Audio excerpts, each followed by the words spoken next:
seems like it's getting longer and longer. It used to be long, and it seemed like it's getting longer and longer. And what a sound! I love that sound of the shofar, and she does such a good job of honoring the Lord. So, greetings in the Lord Jesus Christ. It is always an honor to visit with you, our family. This time that we have, we're in the holiday season, and we as a family remember the reason for the season. Even though all the stuff is going on around us, we know that He, the Lord Jesus Christ, is the reason for the season. So welcome in my wisdom warriors, my sage warriors, and intercessors throughout the nation and in other countries. We welcome you into the family. We appreciate you.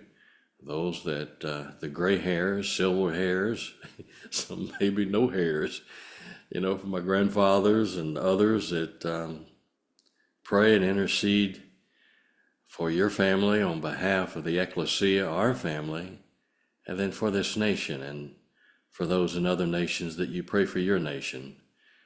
So see how we do today. I left off with some things that I want to cover again, but we're starting. I always have to, he's like a quarterback that can audible when he gets up to the line of scrimmage, and he does that. And sometimes he gives me notice, sometimes it's right beforehand, and it's okay because it's him, and it's we as a family, we do this to learn and to honor him. So let's see, and I'll tell you towards the end with some of those and see how we end out today. I'll try to shorten it somewhat. I always say that and then I can't really do it. So let's see how we do. Mammoth Cave. Just keep that in mind as we go through. I'm going to finish out on one part and start new. And there's some particular areas that he's really having to encourage me and push me, because we're going to go into some, what are the Star Trek, some uncharted areas or where no man has gone before, so we'll see. Boomers, my seniors, stay with me.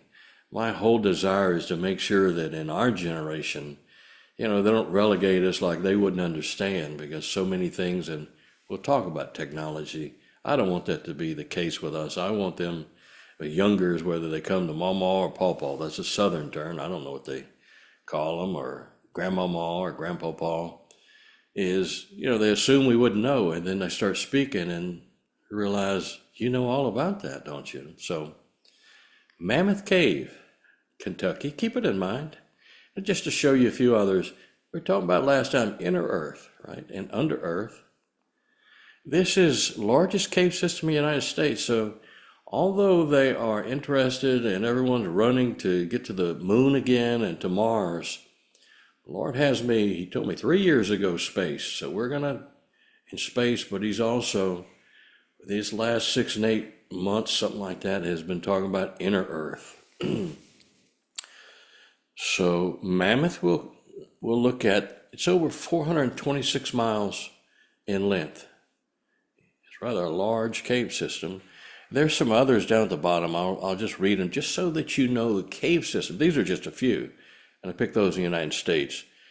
Jewel Cave is 220 miles. It is in South Dakota. Wind Cave is in South Dakota, Hot Springs. Wind Cave is 168 miles. And then this, I won't even be able to pronounce it. One in New Mexico, you can pronounce that, 152 miles. And then Fisher Ridge is in, again, Kentucky. It's 134.2 miles. Why that? Well, you probably won't hear a pastor get up and preach on it, but we're not that. We're a family that we want discernment. We want to understanding the season and the times we're in so that we are aware of what's going on. Okay? So Mammoth Cave, we'll come back later. National War Council, Ephesians 6:12. I heard we as a family watched Kevin Costner's Christmas thing, and it was good, except for they missed it in some areas. But for those that don't know the Bible, it was nice to see Kevin put that on and mention the Lord Jesus Christ. And he also mentioned that we don't fight, against principalities and powers without realizing. He quoted Ephesians 6:12, which is the basis of 2018 when we started as a family. Excuse me. Not the cough, but my laptop crashed before we started. The only files I had were on a thumb drive for the presentation today. It continues. And that's 8092 South Yale Avenue for those that send in your prayer requests, and we get a lot. 510 Tulsa, Oklahoma, 74136. And let me say thank you again for the donors, those that give, and whether you call it contributions or tithe or just a gifting. Kimberly had. So I always like to say thank you for those that send in things to us. It's what you're supposed to do when somebody opens a car door for you, open a door for you, or just the simple things to say thank you. And yes, I still at 70 say yes ma'am, no ma'am. That's the way I was raised. So we say thank you, and there's no other reason. But one had sent in all of us I have I guess for my scrolls and my little nightstand that I write all my notes on. I'll start journaling them in one. Kimberly and Luke received one and some other things. And then not only along with that, with a pen now. So I'll have a pen, and when I start on this one, it'll probably be in January. When the Lord tells me things at night, I just scribble in the book. And then the next day I'll look at it and say, what in the world did I scribble? So that's the way that works. So I told you last week that, I'd try to show you some of the things I'd been doing in time to tie and rest, which try. So let me show you that. Catch and release. I'm not much on, about catch and release and with the immigration and those that are illegal in this country, and the catch and release and dreamer programs and those. I am very thankful for the different cultures and the different nationalities that come to America. It's a great country. It's where your dreams still can come true. We'll talk a little bit about that as well. It used to be that you got to get an education and all those things you said, but catch and release, not so much, but there is an exception that I'll look to with that. So we moved, and when we first moved in, we had to have a raccoon family extracted because it's called wildlife. And so it was a mom, a dad, and several babies. I'd shown that to you when we moved in. Now I think this is from the neighbor's attic house. So there's number one, number two, and these were on consecutive nights, right? We catch, bait it. I'll show you another one. There's a third one. There's a little one. So I think it's a mom, dad, and this one, little, was still with them. Maybe the others went off to make it on their own. But I think that they live in one of the neighbors' attics. I'm not for sure. They're not in ours. But also I believe that these are the part of responsibility, because they can climb well. In Louisiana, years ago when I would go squirrel hunting, you grow up hunting in Louisiana when you're a kid, hunting and fishing, is that they had a lot of them that would get in the squirrel nest. So when I said catch and release, there it is. We released each one and did it in the same area, because I said they're family. I'm going to release them. And it was on consecutive nights, skipped a night, and then the other one came in. And there's one of them, Daddy, Mom, going up this little hill, and then I said, you're going up the wrong hill. And so it went back to the left and into the woods. So they're all there. And then here's another one. This is the raccoon, the little bandit. He's sleeping, or she's sleeping, over on the left after eating all my pizza that I put pizza in the back of the trap. Leftover pizza. It was pepperoni, and the thing ate all of it, just went sound asleep. And that's him or her in the back of the car. We took that one to a different location in the woods, and we haven't caught anything since. We were on the way to release it. Luke and I were driving. He was in the back growling at us. So I told Luke, I said, you better kind of stand back from the trap when I release it. And he had a stick in his hand just in case it came towards him because it was growling at us. I guess after eating my pizza and sleeping, it was ready. And when it was big. When it ran out of track, it kind of waddled, but it shot off. And Luke said, Dad, I didn't have a chance to get a picture of it. I said, well, we can show our family what we've been doing. So catch and release at the Stockstill family. When I grew up, we were taught if you shoot it, you eat it. I mean, just, and so we did. Whatever we shot, we would eat other than sparrows. I think sparrows was the exception. So those that want to know about the exciting life of the Stockstill family, that's part of it. 2026. So we were here. We talked about the Sandong Cave, okay? And I showed that to you. Look down here, this little bitty speck, that's people. You remember I told you that the entrance is taller than the Empire State Building. So when you go into these, they're not small.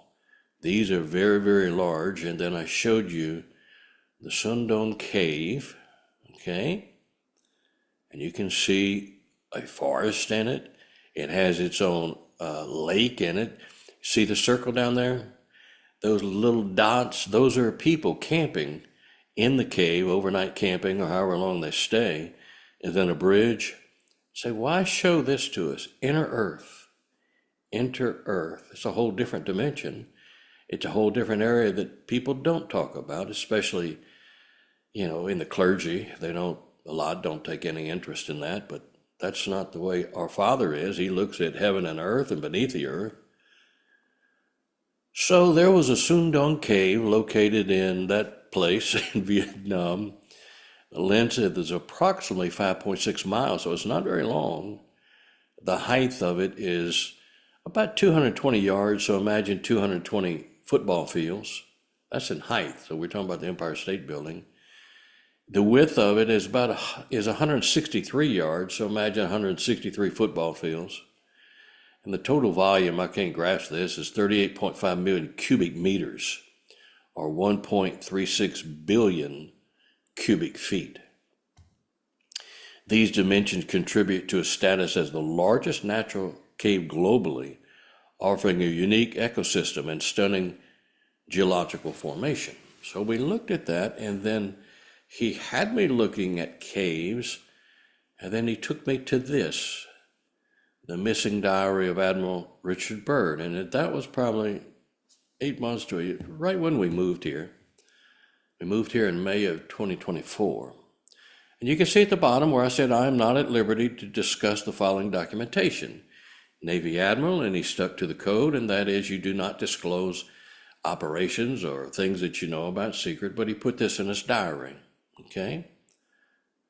We covered that, and next, when I come back to this, we'll cover it a little bit again. It's going to tie in. And this was the Operation Highjump, and was led by Admiral Byrd, and it was, I had pointed out, it was very interesting, a fleet of 13 ships and 33 aircraft and 4,700 men. And you're looking at 1947 time frame. It's when I said Roswell, right? With a crash there following, and I had shown you what this person, quote unquote, the master said about Hiroshima and Nagasaki, is that, you have now started messing with atomic energy. And I had said, I don't believe that he is what he is, but we'll talk about that. So it was scheduled for 6 months, but just after 8 weeks, it was canceled. This is after Admiral Byrd was flown into this area called Agartha, Agartha, right? And there was the map he had drawn. And I said, for those that are interested, you can go and look at that. I noticed down at the bottom, when I was preparing this again, down at the bottom, it says a spaceship base from other galaxies. Down at the bottom, this thing. Really? A spaceship base to and from other galaxies. And up here you see the forest region. So he said there were forests, and mammoths that you wouldn't see on Earth. And then the mountain range is higher inside than the mountain range on the outside. Okay? And there is Mammoth Cave in Kentucky, where I said we'd come back to it. So it is interesting in this map that that cave in Kentucky, as large as it is, was on this map. Okay? We talked about prophets. Just briefly touch on that, and I went in depth. These are the prophecies that Jesus talked about, and you can see he warned about wars and famines. Famines is starvation, no food, earthquakes, wickedness and mayhem. Well, see, that's not popular messages for today. As I said last time, they said that won't preach. Well, that wouldn't be good prophecies either for most people. But you can see I quoted that because it's Jesus. When the Lord says something, it's going to happen. Whether people like it or not, and it conflicts with their doctrine. Weakness and moral decline, wars and conflicts, and the natural disasters. I can tell you that for a person that served and loves this nation and the people of this nation, I do not want to see any of those things. It grieves me to even think of those.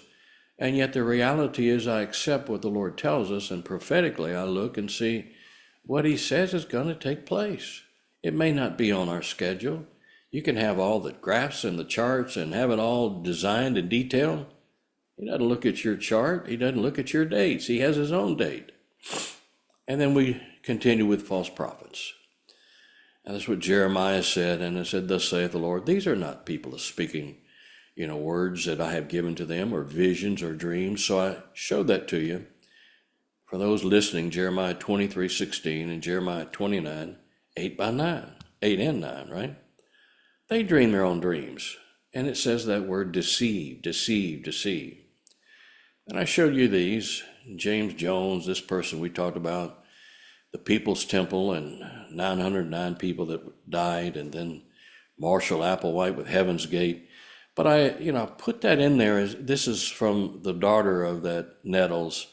We spent a lot of time talking about spiritualism, mediums, and astrology. We used to dream about a UFO picking us up and taking us away from this world. We didn't feel like we belong here. Okay. So with a UFO, you have to have somebody fly in the UFO. So that would be an alien, right? So some type of alien is flying a UAP, unidentified aerial phenomena, or a UFO, right? And I'll talk about it another time, abductions and those types of things. But if that's the case, they may not have to take you away if they show up and say, we are the ones that have created the race and we have come back. 1988, this camping is known for all of his false dates and the end of the world doom and all those things. But when you say that things like this couldn't happen again, not only can they happen, but surely they will happen. There'll be false prophets. And we'll talk about miracles. What type of miracles that can happen? Almost like magic, okay? Miracles and magic, think of that, okay? 5786, prophetic year. So I touched on this, and I'm going to do it again. I want to show you our generation, the facts behind it, and what they are learning and how they are learning and what they rely on for their news for a very specific reason. But keep up with this. I called it Nannybots. Does that look like Aunt B, or does this look like anyone that would be? But they picture that as how nice, feeding with a bottle or medical, right? And I talked about Generation Alpha, those 12 and under, what they were growing up with. And I talked about STEM kits and STEAM kits. And down at the bottom, I put, expect early comfort with AI helpers, artificial intelligence. So not only help them in learning, but answering their questions, right? You can ask these AI and the different products they have out there without identifying them to say, what's the latest statistics on our population? And they'll give that to you. So that's the AI helpers, 12 and under. And the question is, the Lord asked me, who's raising the children today? And so this started me on this. He knows answers to everything, but when he comes to a Cajun or an old Marine, he does it that way for me. He fits my personality, and I said, or you're right. So I start a study. And you can see that they drop them off, and as long as they can see them on their handheld device at work or wherever they're at, right, they're good. So when I looked at that, there's Gen Alpha. There they are. All of them, laptops, iPads, some type of phone, iPhone, Galaxy, whatever they are, Google, right? And there are those games and things they can play. Generation Alpha. So is it a parent? A lot of times now with divorces, as prevalent in the church as it is outside the church. Is it a parent or are there parents? Maybe there's no parent at all. Maybe it's an aunt. I'm sorry, aunt. We call them auntie down in the South, aunts. Maybe it's a grandmother, grandfather. Maybe it's a uncle or an aunt. Relatives. What about nurseries and daycare? That seems to be, where they drop them off, and corporations have nurseries and daycares. A lot of them have them there so that when you get to work, you can drop them off, and if you work late, you don't have to worry about it because your child is there until whenever the nursery closes. So when I look at that, I see that part, but I think this is more accurate. Nannybots and artificial intelligence. Okay? And I try to clean this up. Television, the remote control. When I was the third of four boys, and so back when I was growing up, the remote control usually was, it fell to me, and then it was my little brother. You had to get up and change the channel, right? You couldn't speak to your channel. You couldn't speak to this thing in your hand. The rabbit ears, you had foil all over it. Identified as 88% of parents as the device used or interacted with their young children. Significant portions also engaging with tablet computers, 67%, and smartphones, 60%, just to show you that it's not like I grew up. Right? On Saturdays, even though my mother was, really a single mother, and all the kids on Saturday, all the neighbors would be mowing their yard and some be barbecuing, and everybody in that neighborhood knew each other, right? And when somebody was sick, they knew, and they would bring over, food or do something for them. That's really not the case anymore.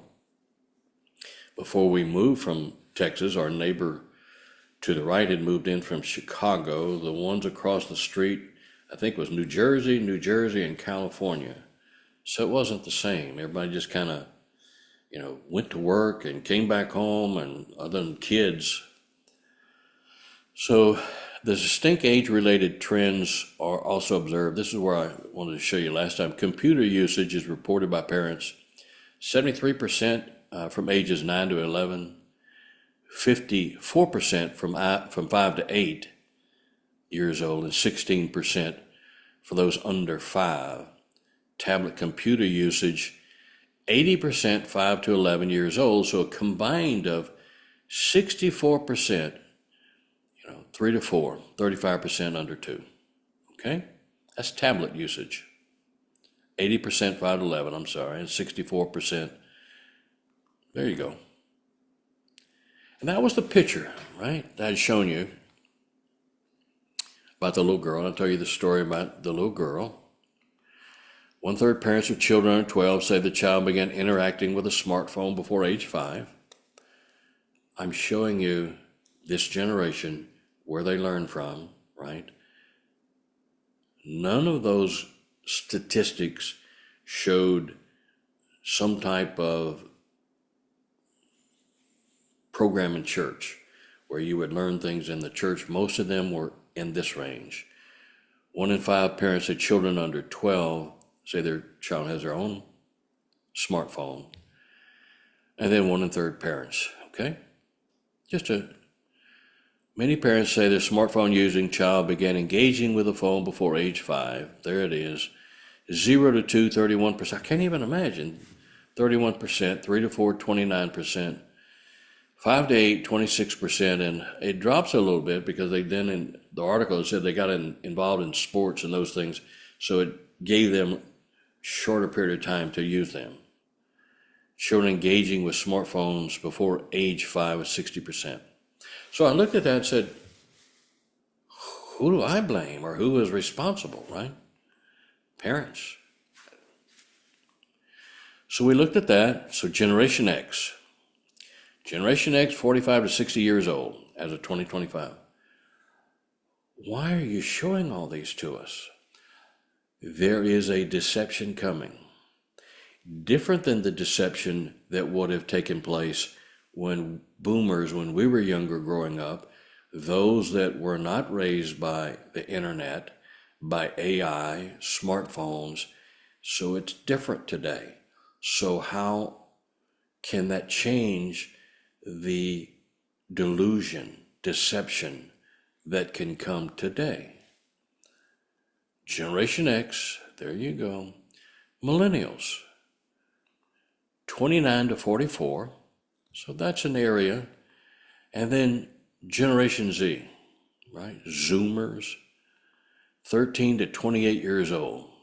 So I want to look at Generation Z, and I look at the millennials as more or less the parents, right? There's some later Generation X, maybe, I don't know about baby boomers, but we'll look at the facts.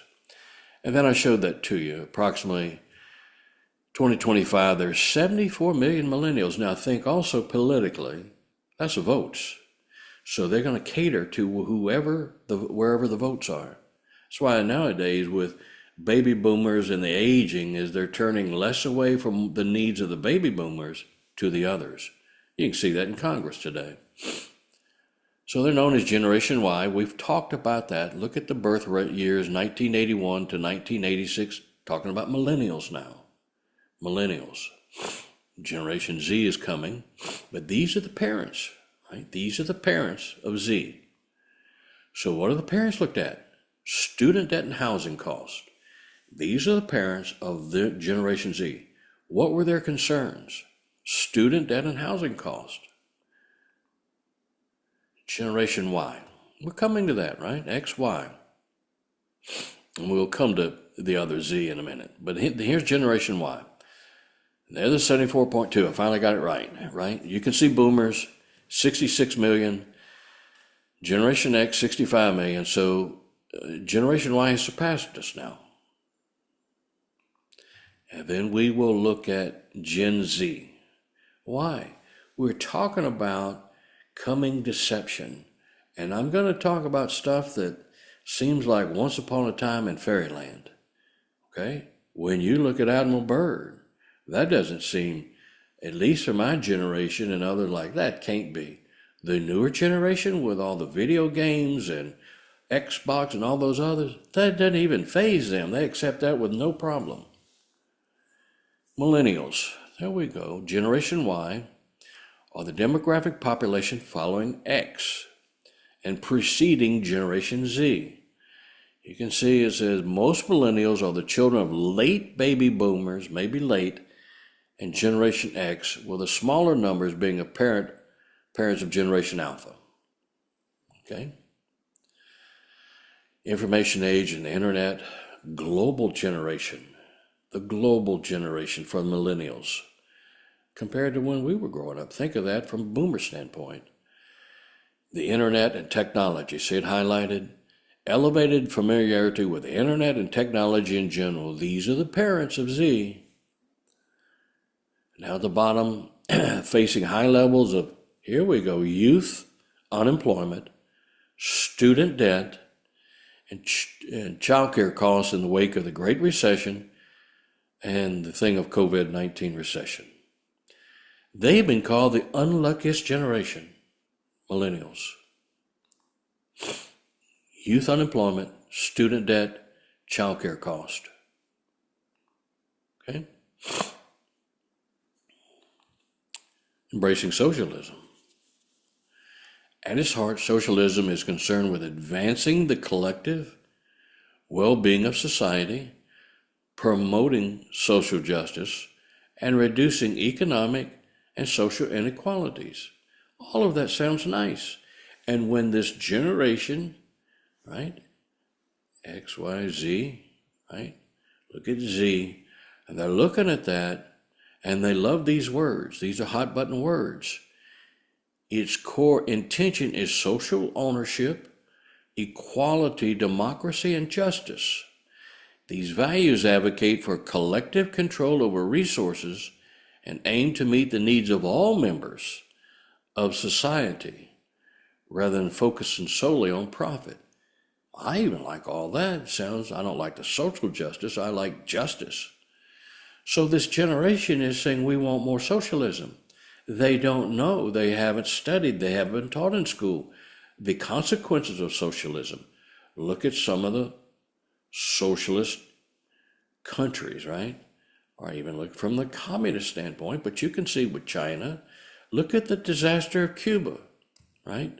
Those that have come to America and have left Cuba and have made businesses, have started businesses and have a great life here, they will tell you it's a disaster, right? But they are, and you can see some of the elections, the political group, they know that population within those generations, the buzzwords for those generations, and what's on their mind, right?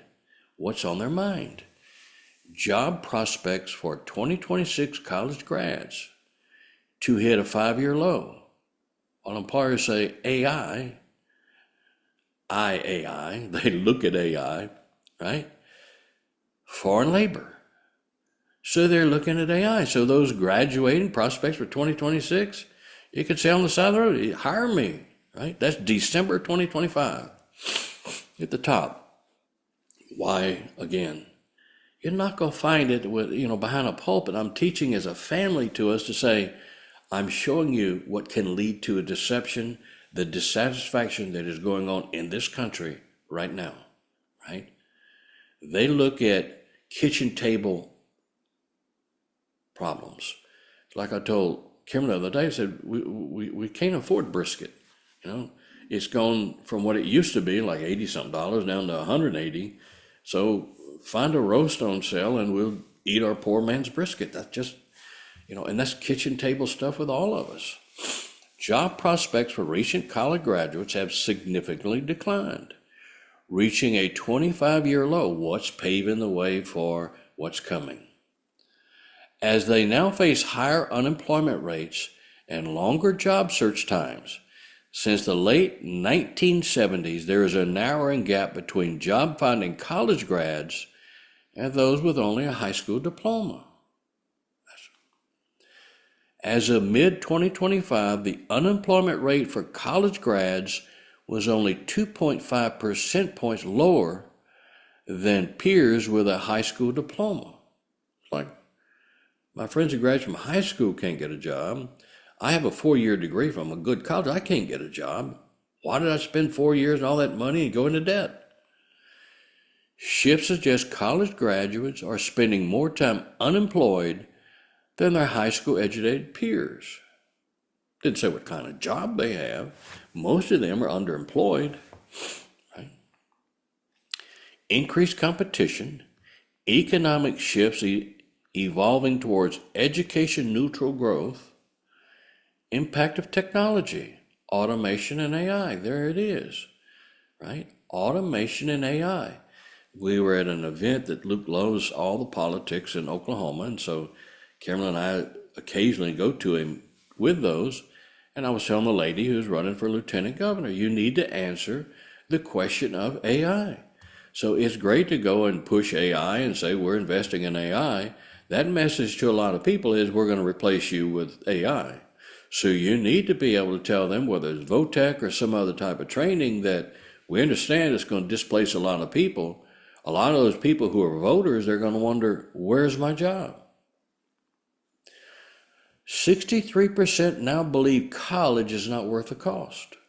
I'm showing you the dissatisfaction. What's going to lead?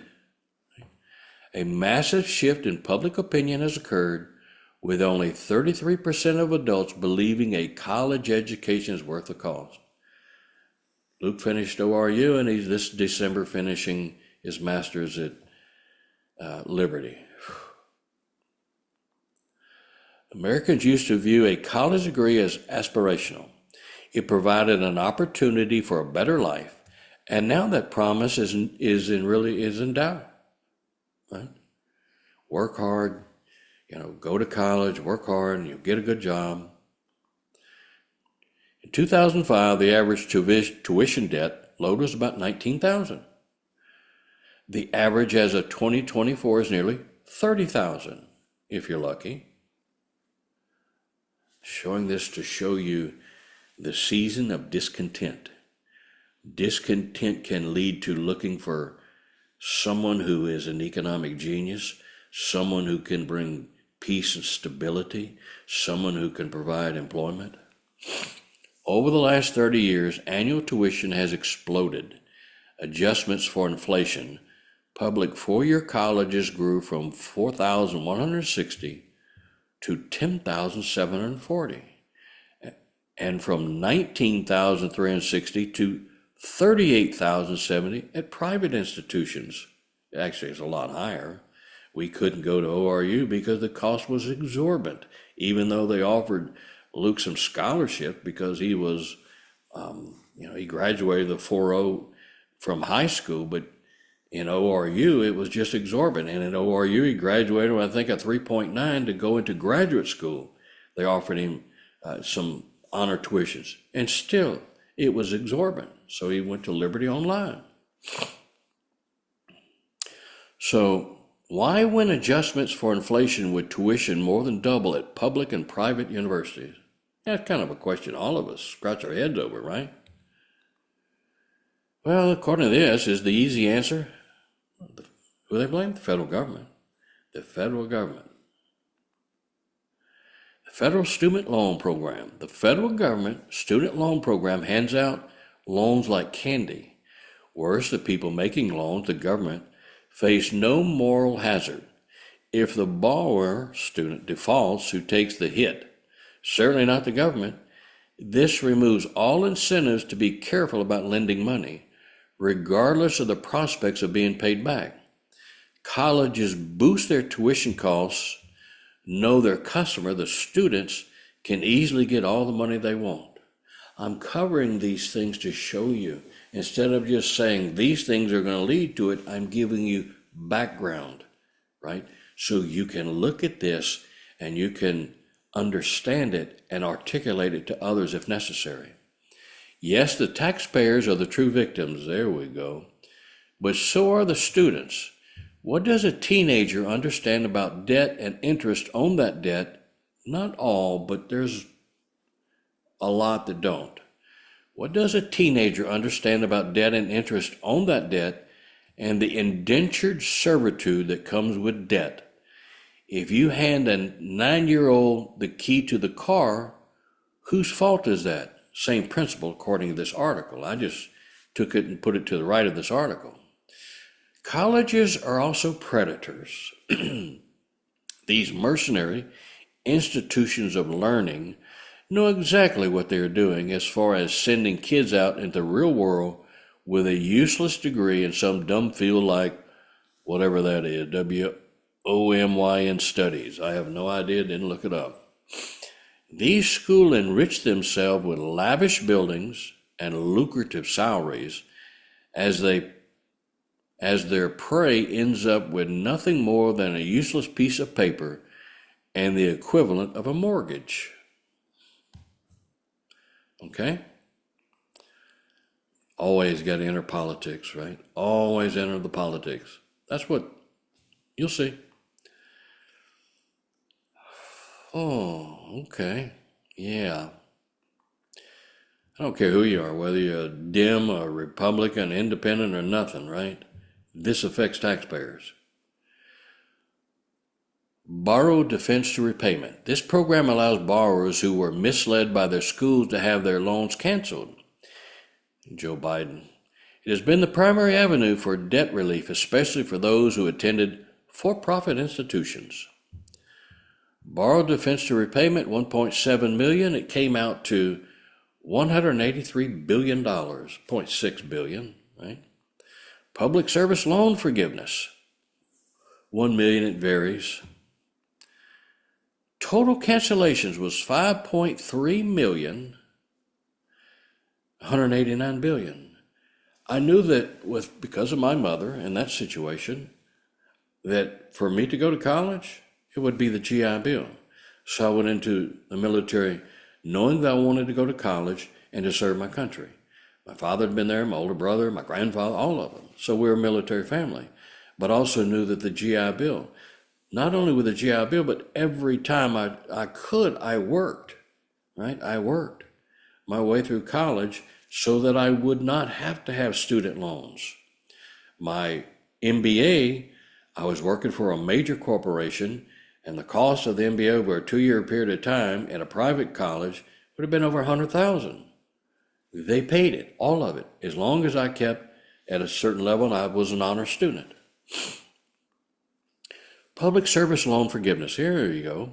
This program forgives the remaining balance of federal student loans for borrowers who have made 120 qualifying monthly payments while working full-time for a qualifying employer, like the government or nonprofit organizations. So these nonprofit organizations under Biden, if you work for Soros and some of those, they tried everything they could to eliminate 501c3 faith-based organizations from that, right? But for those that had liberal and leaning and those, they handed them out left and right. 189 billion on that group. So this is the Trump administration alleges that the Biden misled millions of borrowers into the SAVE plan with a false promise of low monthly payments, oftentimes as low as $0. The White House also estimated that the SAVE plan would have cost U.S. taxpayers more than $345 billion over 10 years. Finalized by the Biden administration 2023, canceling debt for hundreds of thousands of borrowers. And I put down 5.3 million were canceled for a total of 189 billion. He handed out money. He didn't care. It wasn't his money. Of the 345 billion. What group? Voters. Political. So if you had a student loan, whether you went to law school, med school, whatever your degree was in, right? Then you qualified. Don't you think they would want to vote for someone in office who is pushing and promoting that? I'm not saying wrong or right. I'm just telling you what it was. And for people like myself that paid for college, and we have paid for Luke, right? With a lot of sacrifices, it kind of irks you to say, wait a minute. I worked and struggled through college, first 4 years. The last, I worked and traveled from Monday until often Saturday morning, 5 days a week for years and years. Working on my MBA, I'd have to do it at night because I had a full-time job. And on weekends, I went to class. So that's just to point out the generation, right, Z. Millennials to Z. Youth revolt. No one has a job. Nikki Haley's son sounds alarm on crisis facing graduates. It's all around us. I'm just happened to bring it to our attention. Nikki Haley's son urges GOP to step in as Generation Z, here we go, reaches breaking point in jobs and in housing. Jobs and housing. Housing affordability crisis and unemployment. So if you are boomers or parents, right, whatever generation, and you see your children or your grandchildren struggling, knowing they have worked their rear end off to get a job, to go to college and put in all the effort and can't get a job, an affordable job, right? Or even a house. So just some more things. I'm showing you what's coming. Congress has been nothing more than a glorified nursing home. They either don't know the problems that we're facing or they're ignoring them. I don't know which is worse. When you look at some of these, and that congresswoman from Texas had been in a nursing home for 6 months, right? And no one even knew her staff was covering for her. Right? McConnell should have been gone a long time ago. A lot of these. Our Congress is not a retirement center. It's not a nursing home. They should have term limits. That's my feeling. Should have term limits, all of them. Gen Z, conservative activists, lamented that the jobs and housing markets are failing young Americans who did everything as expected, going to college and graduating from prestigious schools, only to discover that building their lives beyond college has become a challenge. 1/3 of recent college graduates are unemployed, he said. My friends group all graduated with great degrees in great schools, and not one of them, not one, has a job. Not one, he said. So it's frustrating because they did everything they were supposed to do. They put in the time, the effort, the money to get educated, and they don't have a job to show for it. They have to compete with foreign workers who are willing to work for half their salary, and AI, artificial intelligence, which is a supercomputer. So how can we compete with that? This don't sound like a preaching message. Look at some of the Lord's messages about everyday life. As of December 2025, the typical age of the first-time home buyers in America reached an all-time high at 40 years old. 5 years ago it was 33. First-time home buyer was 33. Now it's 2020, 40. My parents bought their first house for $90,000 in the late 90s. And now it's probably worth more than $400,000, so we're facing a lot of issues. Nearly half of Gen Z lives with their parents. To save money, here's how they're cutting costs elsewhere. November 27th, 2025.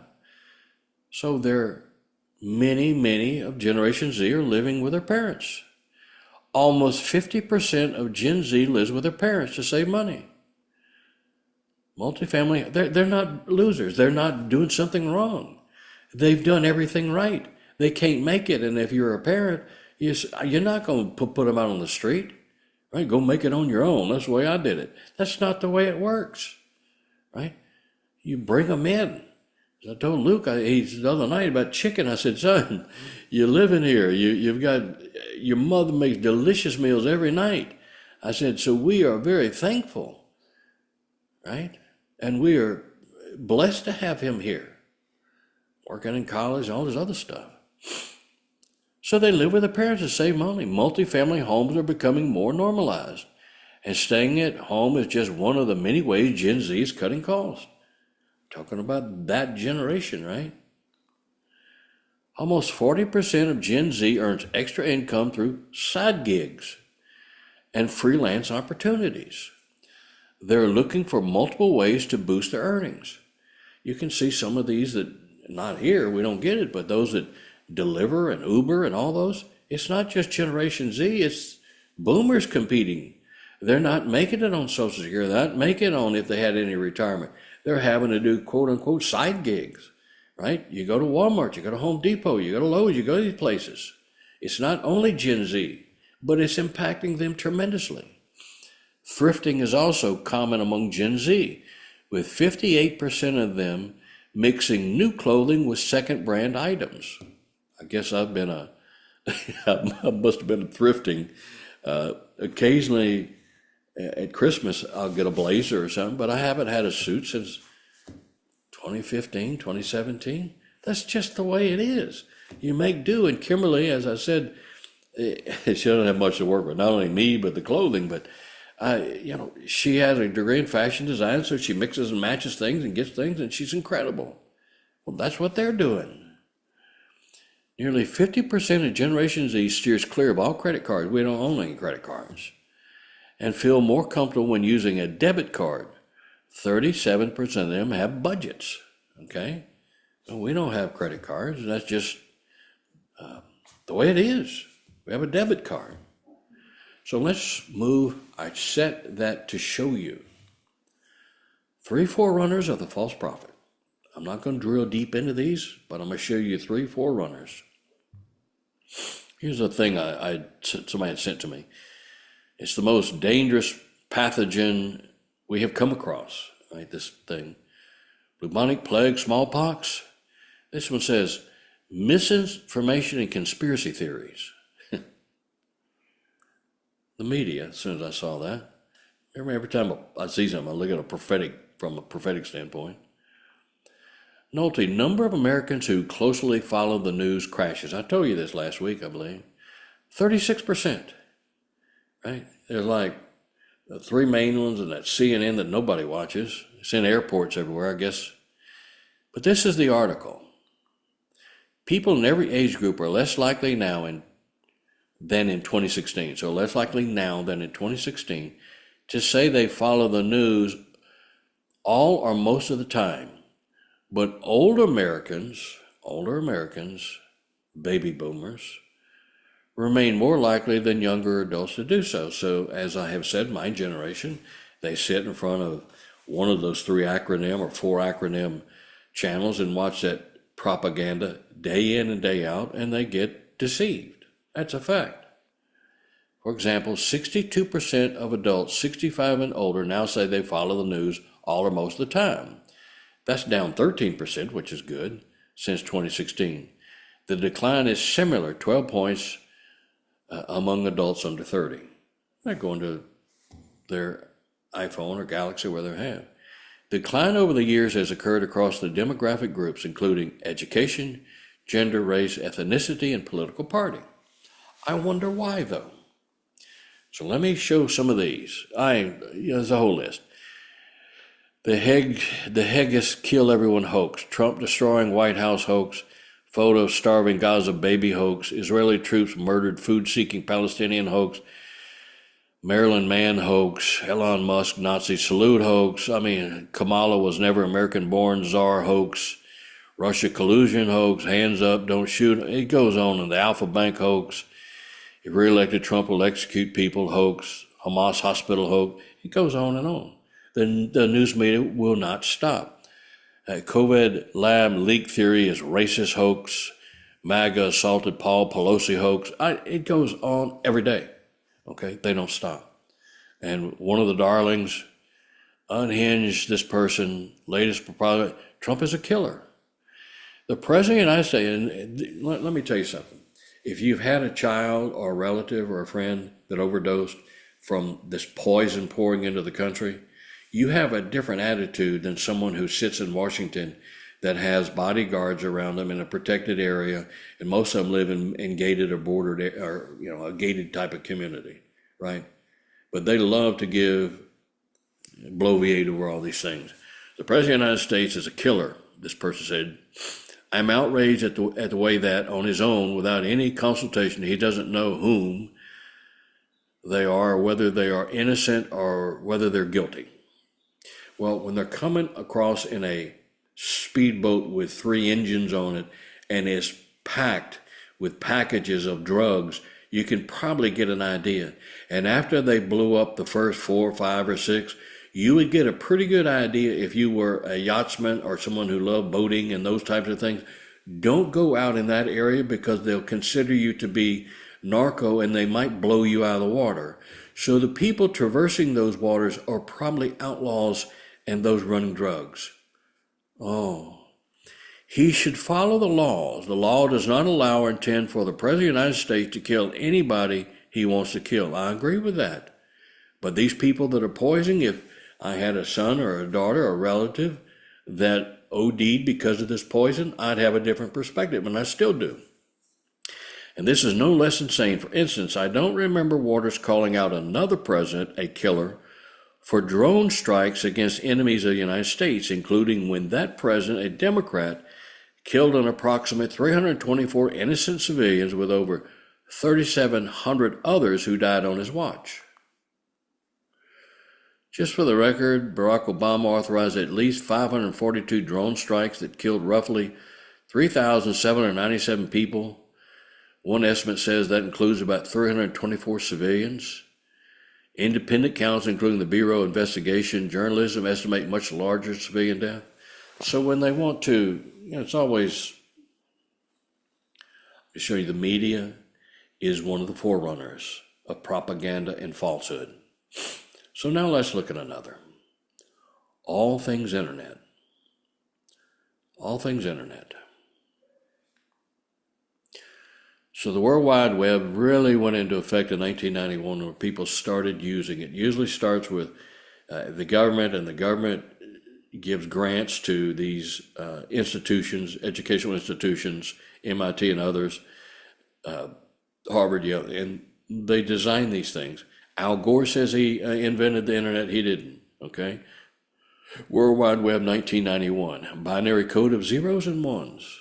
Now we're moving into, don't forget, looking for spaceships and looking for someone to rescue us, and this underland that Admiral Byrd went to, okay? Coming full circle. World Wide Web. There we go. That's the junk in space. For all your cell phones, right? Televisions, businesses, private, everything internet, right? So you have to have satellites. We have satellites for weather. We have satellites for different governments. But this space around there is full of junk, right? Everything, the Lord said years ago, look to space. Here's a shot, right? Woof. And also artificial intelligence. Imagine artificial intelligence moving all through that. Remember Judgment Day with a Terminator, right? Judgment Day with a Terminator. Maybe I have to get a picture of Arnold on there in Judgment Day, okay? The day it went live. Well, think of AI taking that, artificial intelligence taking over that whole, that's every country in the world, by the way. So look at this. Sir Arthur Clarke. Any sufficiently advanced technology is indistinguishable from magic. Remember I told you about miracles and magic? Kind of sometimes you're like, ooh, is it a miracle or is it magic? Siegfried and Roy, whoever, and they make elephants disappear out of the room and do all types of things that, was that real or was it not? It's magic, but it looks so real. How do you make an elephant disappear out of the room? Was it a miracle or was it magic? Signs and wonders. Just give you something to think about. So we think of a miracle as we see Christ did miracles in the, New Testament. We also see in the Old Testament, parting of seas, parting of the Jordan, axe head floating, right? We think of those things. But what about those things that, there's I think a magic show that we watched like 3 of them in a row, like boom, they do all these magic things and it looks real. They stand on one building, then they're on another building. So when these false prophets and dreamers, charlatans come in and do signs and wonders, let's look at that. See, I'm giving you a heads up. Let's look at that. Google's godfather of AI quits to spread word about dangers of AI. This is not some born-again Christian saying, I'm beating on his chest saying, this is bad. Warns it will lead to bad things. May 1st, 2023. That was a long time ago, Jim. No, it really wasn't that long ago, right? Geoffrey Hinton, a Google engineer, widely considered the godfather of AI. So the godfather quits and says, this thing is leading in the wrong direction, right? It's going in the wrong direction, and you have billions and billions being invested by companies all over the world into AI. Okay? Stay with me. These are the things he has shown me coming, but I gave you the backdrop of who will believe these things. What generation was raised on this, right? What generation was raised on the internet and AI, and you have a cell phone that you owned before age 5? This is where they get their information. Oh, it looked just like a human, doesn't it? Put clothes on it, put a wig on it, put a mustache, put a beard, whatever you want. Put glasses on it, you don't know. Look just like a human. AI robot, right? The thing is attached to the internet, right? And that internet is attached to a computer system. That computer system can go to any system in the world, encyclopedias, background history, and call it up instantly, right? And it becomes self-learning.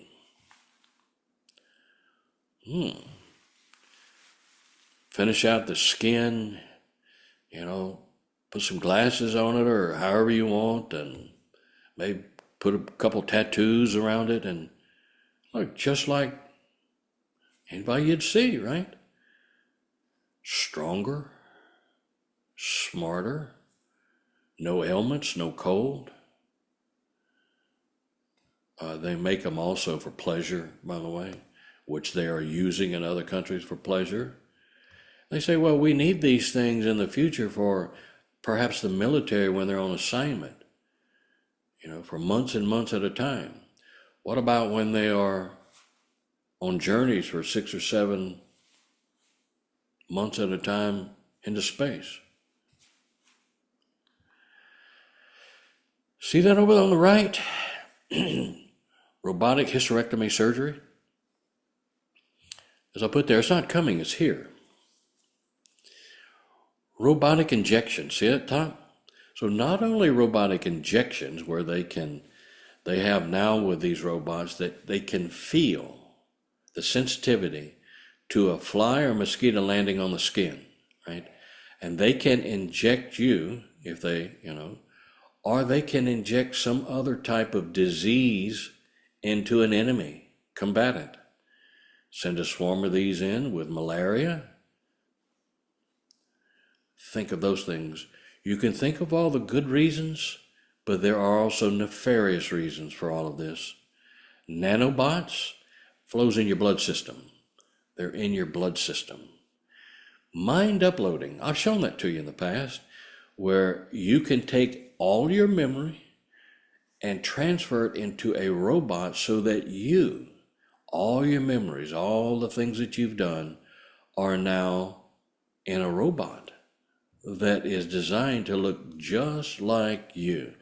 If they can design these, they can design one to look just like you but younger, healthier.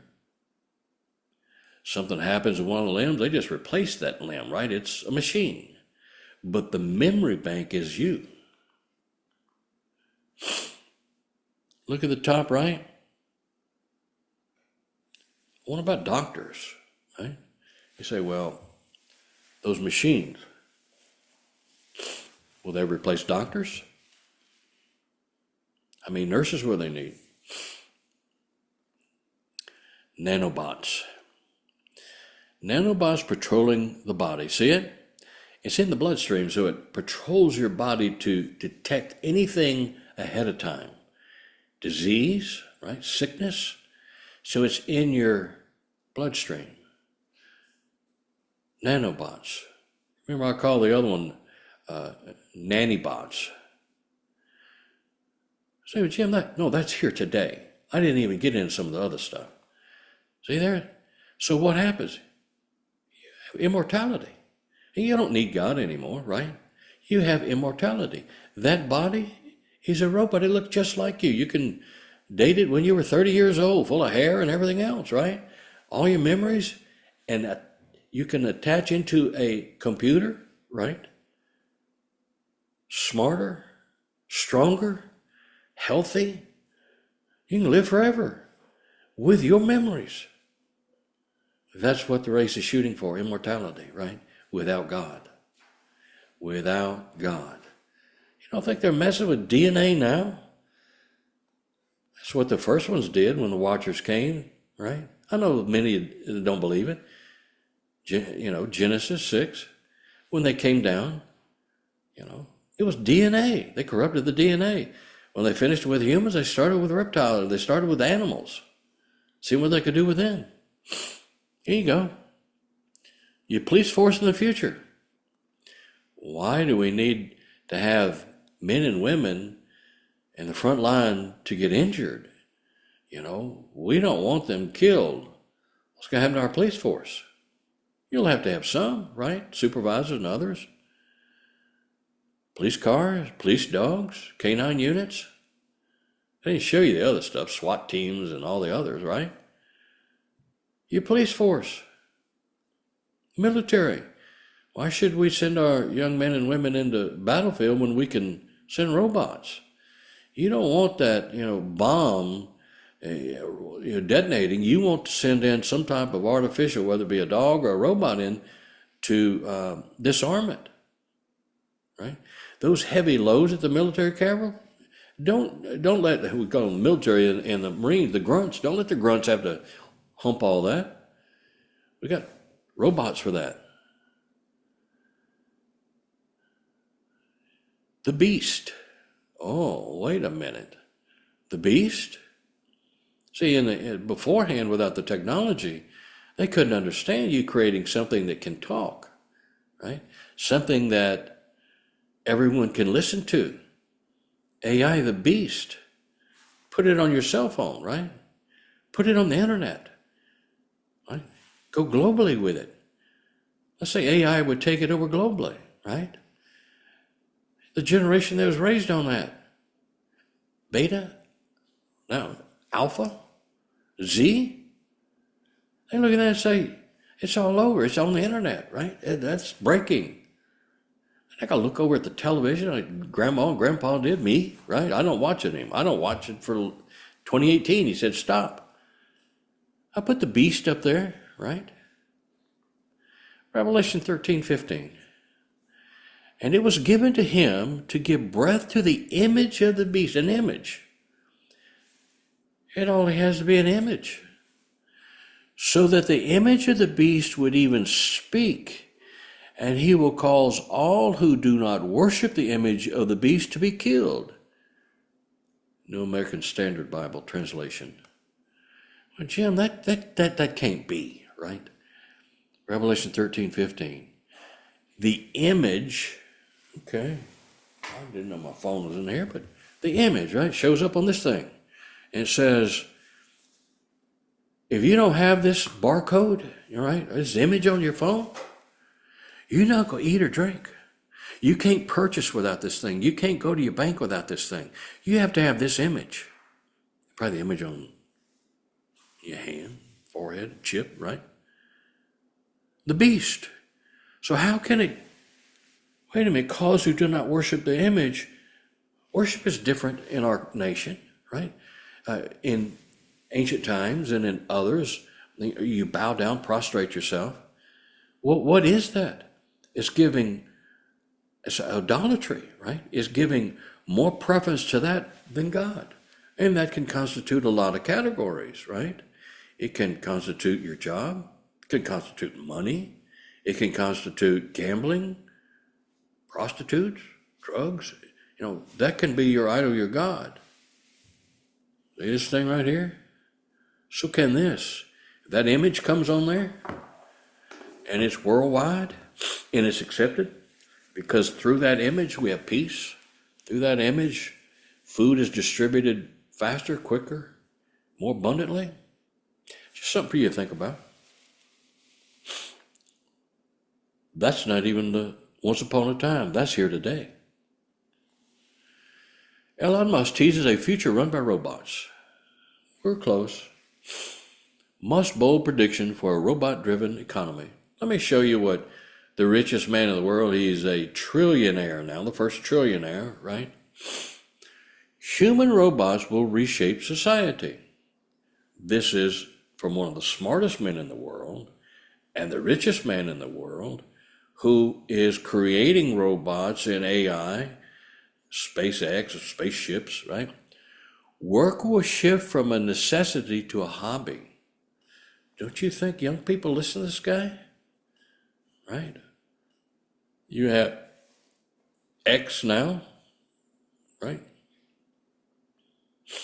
That's his platform, X. Human robots will reshape society. Work will shift from a necessity to a hobby. You can imagine a hobby with every person not having anything to do? That's not utopia, that's chaos. Comparing future jobs to gardens for fun rather than buying vegetables at a store.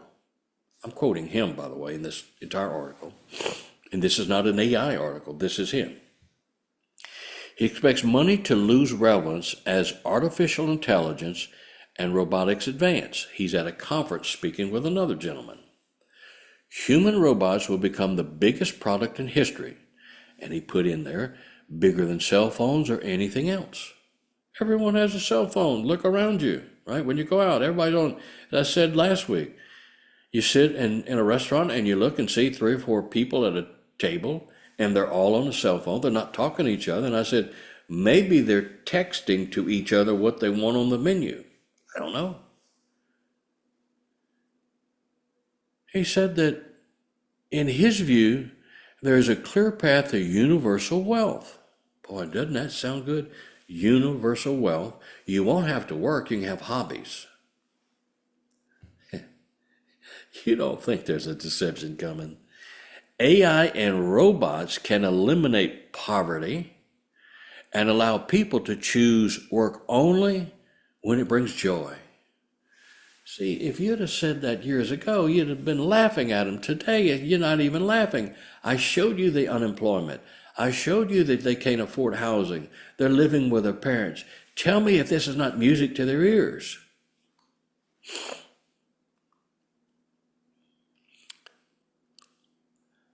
You see that? Go back. You see that right there? My generation understands that. Star Wars, right? Star Wars time. And even them, they'll look back and say, that was old, but I remember Star Wars, right?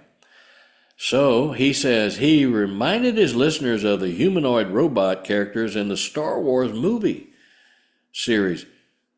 Who wouldn't want to own his own personal 3-3PO and R2-D2? Boy, that would be great to have those serving me or serving our family.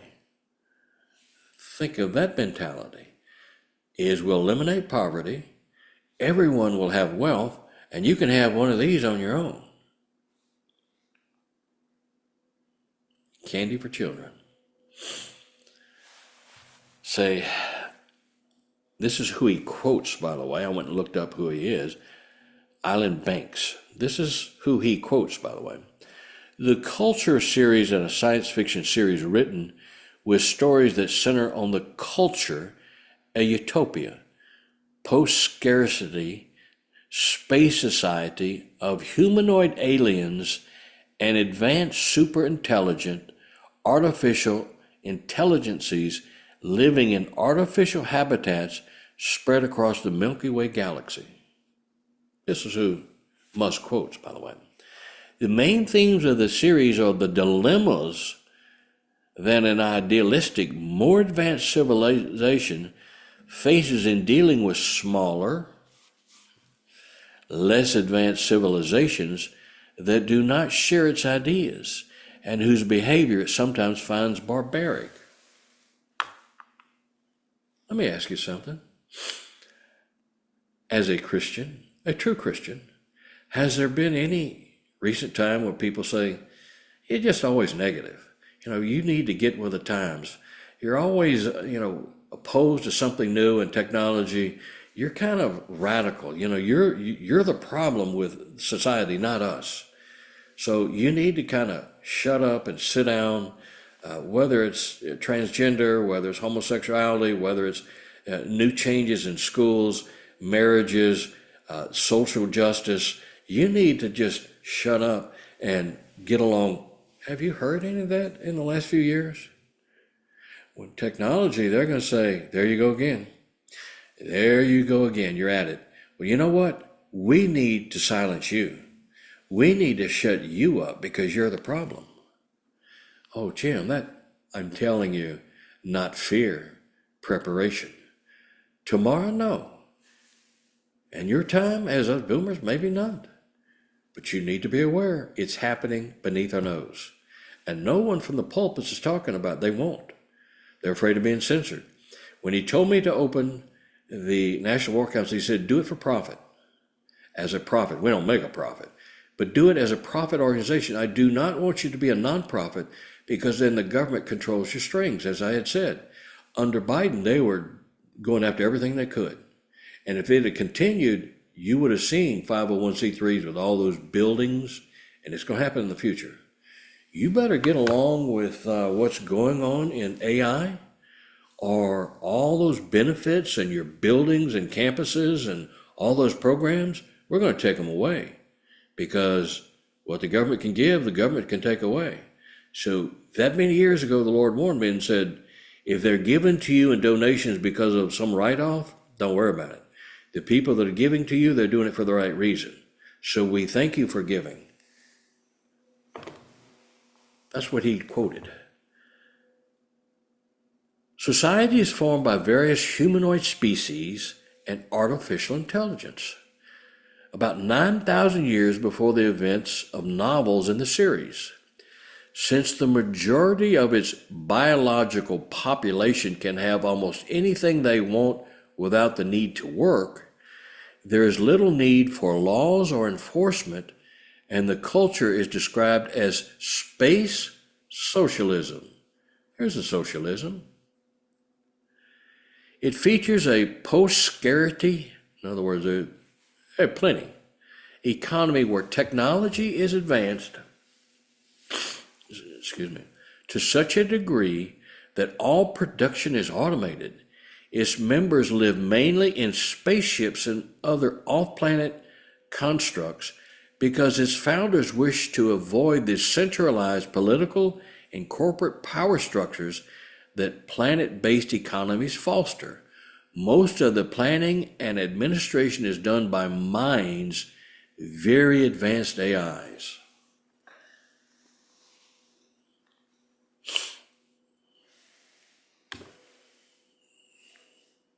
It's not coming. Look around whenever you go out. Go to a mall, go to a restaurant, go anywhere. And you see this. Right? That's where it's coming. And you put along with that transhumanism, robots, live eternal life. How much you think this evil thing Soros would give to continue living indefinitely with his billions and billions and utopian social society, right? Bereans, I'm not going to go long, but just look at this one. Look at this. Bereans. Daniel 2:42 through 43.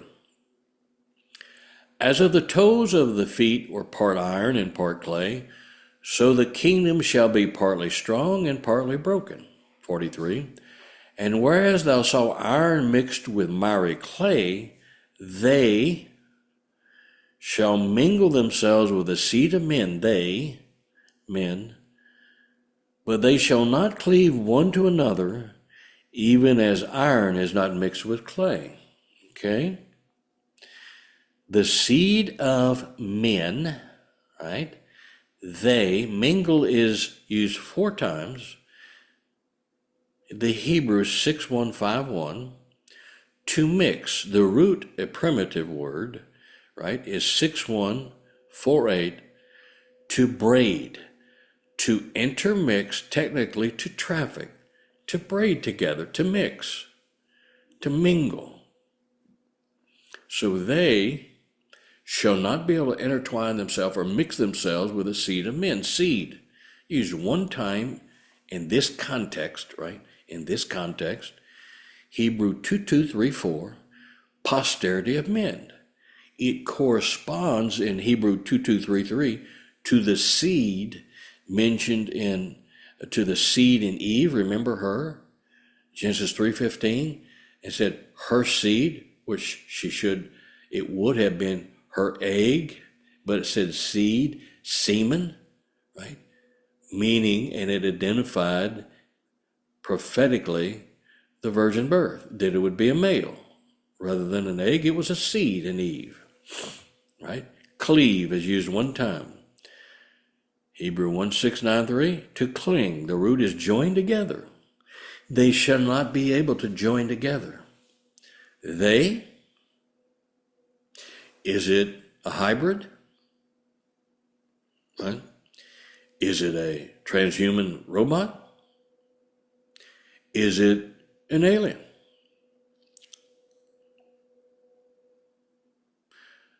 The only ones that came, and it's not in this context, are the sons of God that came down and changed their habitation, like Okaterian. Their Okaterian used twice in the New Testament, so they could appropriate with women. You look at these, and I look at the alien as being demonic, right? Any origin of it to me, and you look at the master, it's demonic, right?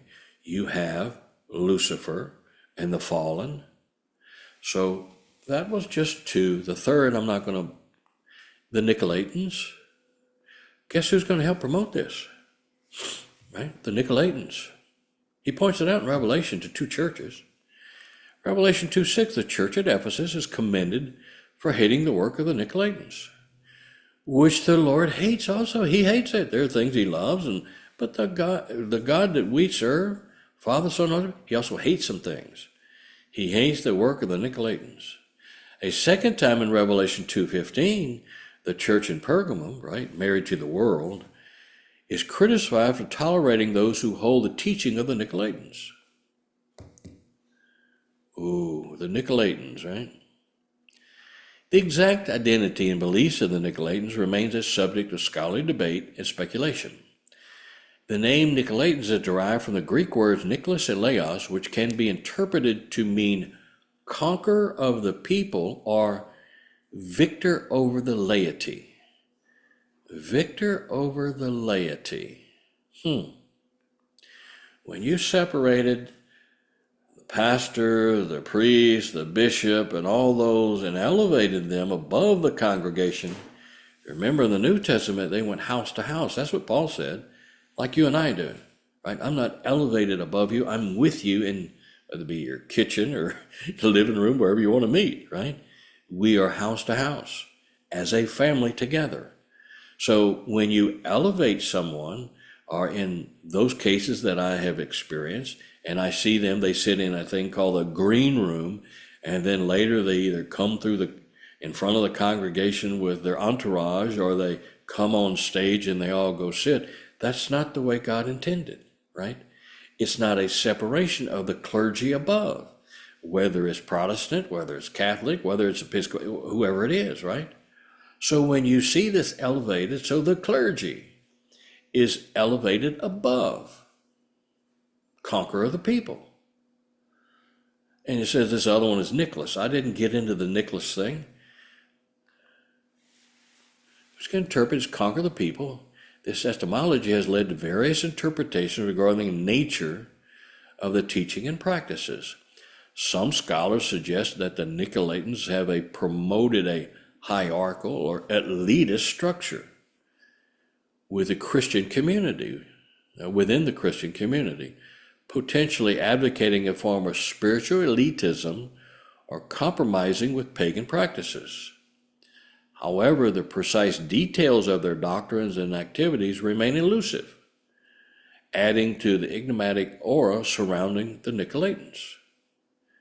Emperor Constantine significantly influenced the church's structure by promoting the role of bishops within the Christian community.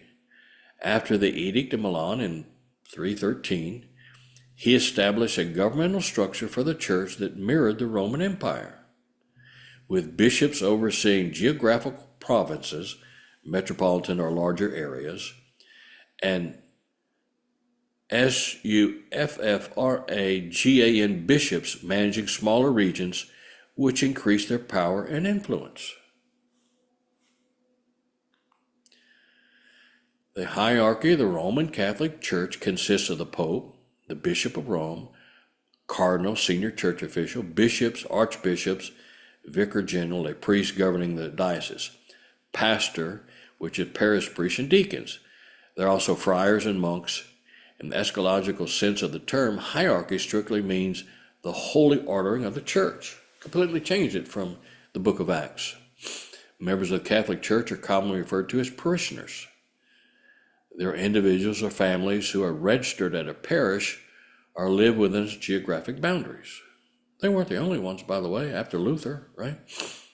The hierarchy of the Anglican Church includes bishops, archbishops, archdeacons, aspirant, etc. Members of the Anglican Church are Anglicans. In some countries, they're also referred to as Episcopalians. Members of a Protestant church are commonly referred to as congregants or church members. Denominational churches have lead pastors, associate pastors, and other support pastors. Again, the members are called the congregants of the congregation. So there's a distinction between them and the congregation. Okay? So a few more, then we'll close. So we're changing the church. We're seeing these things. I'm just pointing out a few. Anglican Church splits over LGBTQ-friendly woman archbishop. Anglican Church splits, right? This is happening day in and day out throughout the country. I'm showing you the divisions within the church. So I showed you media, right? The big one is technology. But you're going to have all throughout the country, you're going to have pastors that support what will be taking place, right?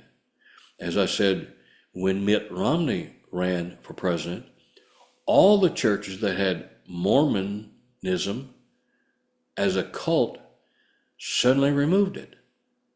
Overnight, it seems like. Everywhere. You could have looked on their websites ahead of time and it would have listed different cults for those that did. It disappeared and it hasn't reappeared because Mitt Romney ran for president, which is really, he's shown who he is. But anyway, okay? This letter is a response to the appointment as Archbishop of Canterbury of the first woman to hold the post. This is in early October. Chose a leader that outraged many Anglican clergy for her support of gay marriage and other positions described as liberal. Other objected due to her personal closeness to the predecessor, Justin Welby, who resigned after his serial sex abuses which occurred at an Anglican summer camp. So there's a lot of splits going on.